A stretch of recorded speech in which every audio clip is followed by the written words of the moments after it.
about ready to start bleeding those brakes. We always did it the old school style of basically one person in the vehicle pumping the brakes, the other person bleeding the brakes out at the bleeder. And I'm going to try this. I bought this kit, I can't tell you how many years ago, in order to be able to bleed brakes on my own if it was just me. And I never used it. So honestly, I don't even know I know how it works, but I don't really actually know how well it works. So I guess the nice thing we can say about these is somebody's done something with these at one point. Up there you can see that bleeder, and this is the side that I'm hoping I don't have to bleed. But see that nice little rubber tip on it? The other side had it as well. And those are 10 millimeter bleeders. So somebody has replaced those bleeders at one point, or more than likely they just put new wheel cylinders on it, and that's from the new wheel cylinder, because same as this side. And it was a little, dicey at first loosening it, but it loosened up. So now I'm going to work on see if I can get these bled using that funky little single person brake bleeder kit.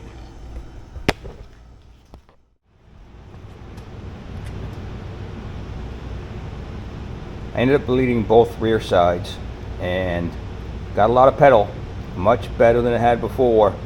Brake light's still on, and you can tell it does need to be bled out a little bit more. I'm going back to the traditional method. When Rick gets here tomorrow, I will have him press the pedal, yada yada, and I will bleed it from the bleeders.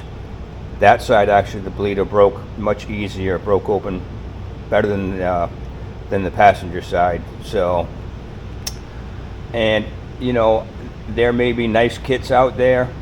I got this mostly for a vacuum pump, and figured at some point I would try the bleeding of the brakes with it. Not really a fan. It's very difficult to get these caps to stay on and keep a seal, and you're constantly having to pump that because it doesn't want to hold the vacuum well. So I'm sure if I bought a nicer system, and if I did a lot of brakes, I would. And again, like I said, I want it more from vacuum only, but not really a fan. I'm gonna, like I said, do it traditional tomorrow, and hopefully that'll finish that up. So we got her out of the garage now. We got Rick and I bled the brakes earlier when he got here. We got brakes, everything's good. We had an issue with the light switch though, the old one, and unfortunately, Rick, you want to pull that? Yeah, notice when you pull that vacuum switch doesn't move at all. It was no good. And now we know why the previous owner had an aftermarket one sitting on the floor somewhere. But we got a factory one from that gentleman that sent me a bunch of parts. So Rick and I just swapped it out. And now one of my favorite parts of this car. And there you go. And there go the headlights. Beautiful.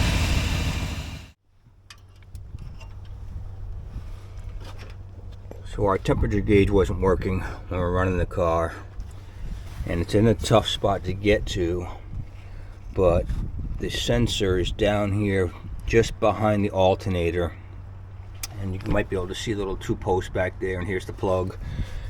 What I'm going to do now is just test.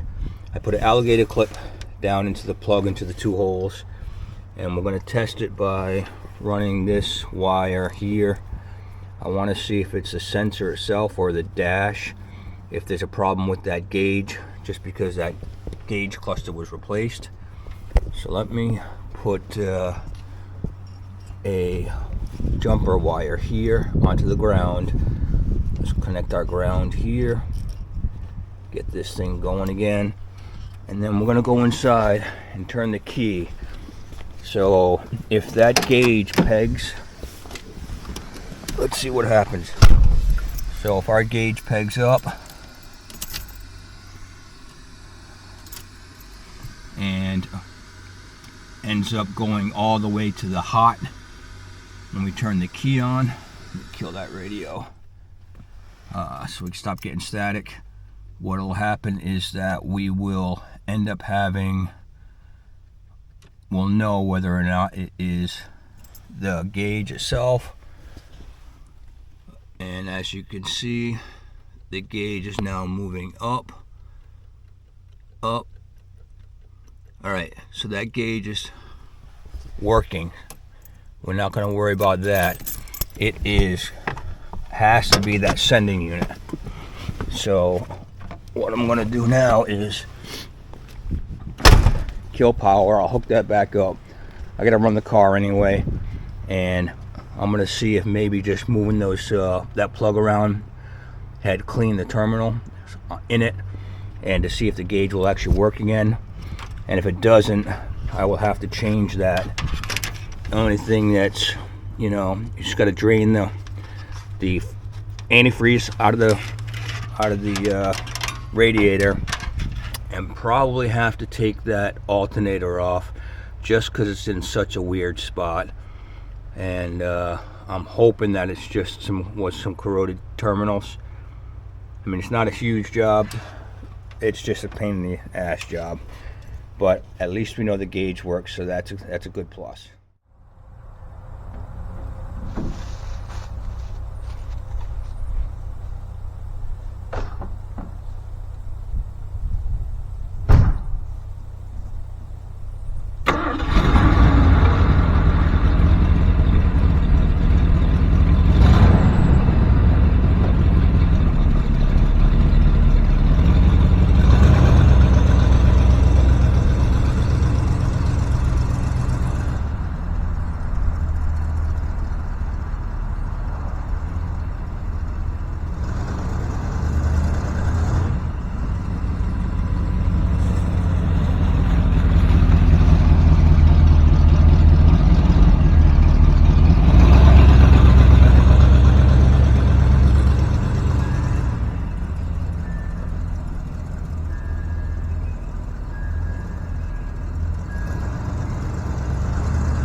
Just ran it back and forth a few times, and she's running good enough to do that. So, she can't be too far off.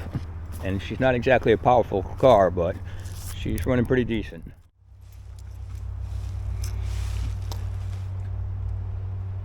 So we've done pretty good with progress on this. Now, I did end up having to change both of those rear brake lines.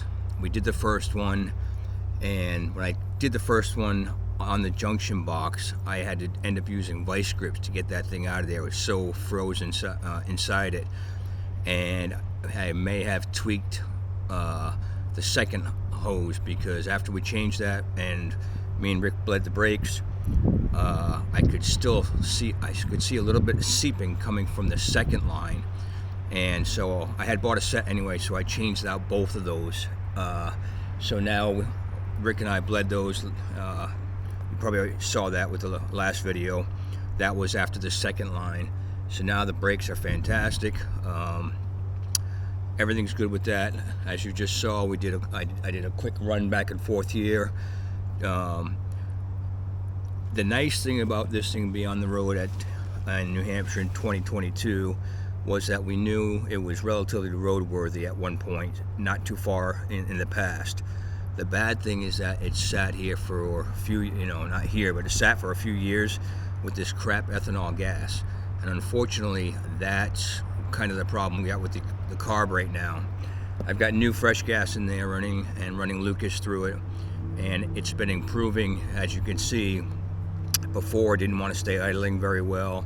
When you try to drive it back and forth, it wanted to stall. You had to kind of give it gas and pedal when we first got it, brake pedal and gas. And now this thing idles, it runs a little rough still. You can run it back and forth, but I still may end up having to do something with that carb. So we're actually in pretty good shape right now. Like I said before, we got a couple more things. We got to do that temperature sensor, and I'm kind of a little confused as to why this car has a 2-wire temperature sensor on that motor when every other one I've looked at, all the 351 modifies and everything, have 1 wires. And when I try to get a replacement for it, they all show 1 wire. So I was able to find an original, I think it's Borg's Warner, I think it was, a 2-wire for Fords, and I'm hoping it's going to be one that fits. I found it on eBay, new old stock, and when that comes in, we'll work on swapping it out. I don't know, it doesn't make sense. But pretty much everyone I've seen, even I've checked, have watched some videos of somebody doing a replacement on their Ford truck with the 78 351 modified, and it only has a 1-wire sensor. So other than that, I got to get my van back, so this may have to sit for a little while. I've got a 78 Ford van. I did a bunch of work with my daughter last November actually, and it might have been the November before that, because it's been at my buddy's shop now for 14 months, and I can't wait any longer. And last time I went to get it around Thanksgiving, this past Thanksgiving, which was, it's now April, so that was sitting there. The master cylinder went when it was there. He replaced that for me. However, I went to drive it home. There were no turn signals, and the brakes didn't work for shit. So it's been sitting there since then. And now I'm just going to have to get it towed back. And if that's the case, and it's still in the same situation, I'll get it towed back here, and I'll fix what I need to get it back on the road, because I have to get a bunch of work done on that. That's a 78 Ford hot rod van, and I'm going to be doing some videos on that. But me and my daughter went through that. We did a whole bunch of work in the back. There's a little, a bar slash, table top back there that I made out of live edge wood. We've got a bunch of stuff in there. I've got a mini fridge, and it needs paint. So that thing has to be, a lot of body work and paint, less body work, more so just sanding down and painting. And that was going to be taken on a Route 66 trip, me and my wife. And right now it doesn't seem like I might never even get it here for the fall. And I was trying to get it out on a trip last fall, and I guess that's one of my bucket list items that I wanted to do. And especially now, since I'm like 2 years after cancer treatment, I want to get that done, and I want to get that van on the road. So this girl may have to sit, but what I'm going to do right now is I'm going to run her more and keep running her, and I'll poke around with a little bit at a time, but it's going to be roadworthy soon. However, it's not going to be pretty until we actually get the time to do the paint and body work. So that's about it for this video.